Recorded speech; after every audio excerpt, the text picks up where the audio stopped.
Pregunta número 64. Del libro Filosofía Rosacruz en Preguntas y Respuestas.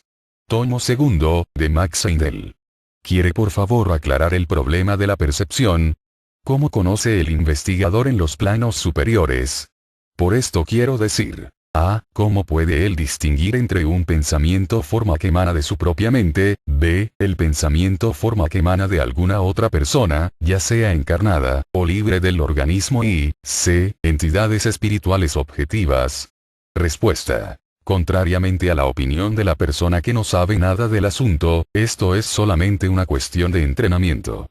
Es absolutamente erróneo suponer que porque uno que ha podido desarrollar la visión espiritual y le es posible ver cosas en los mundos que generalmente son invisibles a la visión común de la gente en el actual estado de la evolución, dicha persona, por la misma facultad conoce todo. En realidad no sabe nada hasta que por la investigación adquiere el conocimiento. La ley de analogía, que es la llave maestra para todos los misterios, debiera hacer claro esto. Como arriba, es abajo y como abajo, es arriba. Vemos el teléfono que cuelga en la pared, sabemos cómo usarlo, tomando el receptor, colocándolo en nuestro oído y hablando por el transmisor. Sabemos también, aunque de un modo vago, que opera por medio de la electricidad, pero el mecanismo es un misterio para la gran mayoría.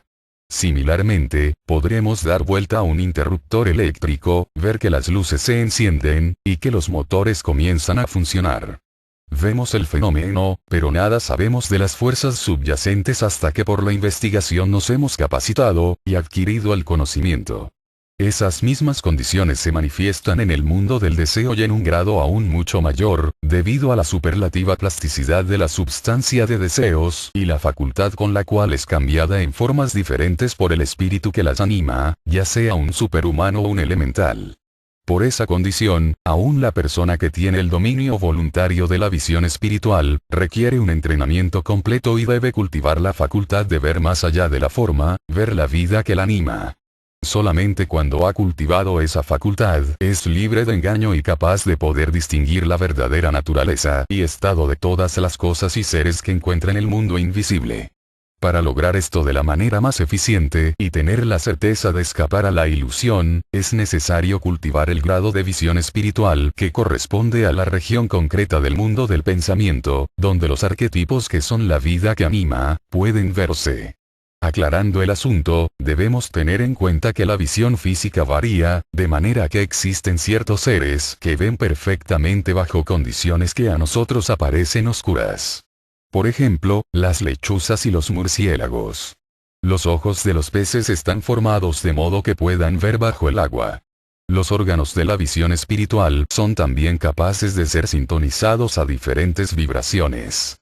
Cada grado de vibración produce una clase diferente de visión y abre al investigador cierta región de la naturaleza.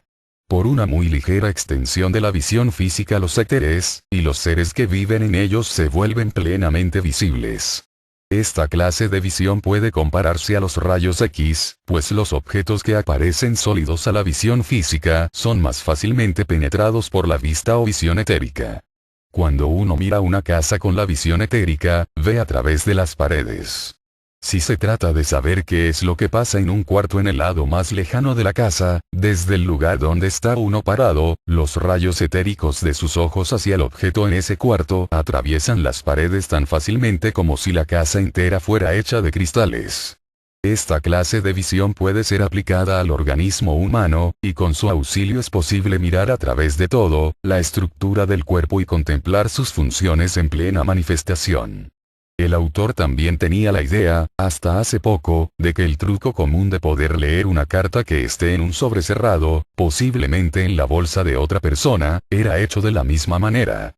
Sin embargo, estimulado por los artículos sobre psicometría de nuestro magazine, un día tomó una carta dirigida a él y probó el experimento, que tuvo un éxito maravilloso, mostrando a la persona que la había escrito sentado en su cuarto, y dando el contenido total muy bien.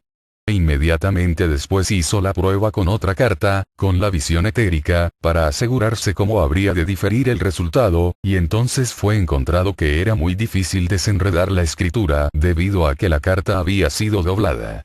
Parecía haber una masa, una aglomeración de rayas de tinta, y requirió el uso del siguiente grado de visión que penetra hasta el mundo del deseo, antes de que pudiera distinguirse y leerse la carta.